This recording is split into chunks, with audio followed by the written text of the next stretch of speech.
নমস্কার, সকলকে স্বাগত জানাই। আজ বানাবো জলপাইয়ের চাটনি। প্রথমেই জলপাইটাকে সেদ্ধ করে নেব এবং তার জলটা এইভাবে ফেলে দেব। তারপর জলপাইটাকে ভালোভাবে চটকে মেখে নেব। এবার কড়াইতে তেল গরম হলে দিয়ে দেব 5 ফোড়ন এবং একটি শুকনো লঙ্কা। আমি জলপাইয়ের যে বীজটা ছিল সেই শুদ্ধই করেছি চাটনিটা।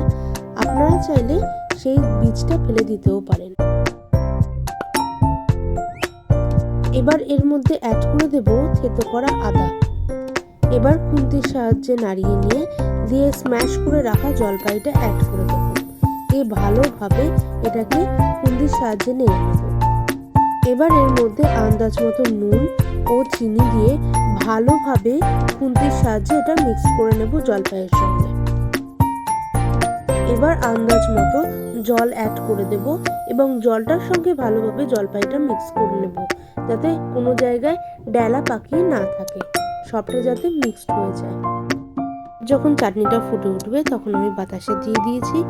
আপনারা চাইলে চিনিও দিয়ে দিতে পারেন, মিষ্টিটা যার যার অনুসারে দিয়ে দেবেন। ফুটতে ফুটতে যখন জলপাইয়ের চাটনির রঙটা চেঞ্জ হয়ে যাবে এবং এরকম দেখতে হয়ে যাবে, তাহলেই রেডি জলপাইয়ের চাটনি। আমার রান্নাটি ভালো লেগে থাকলে like, share, subscribe and comment করতে কিন্তু ভুলবেন না।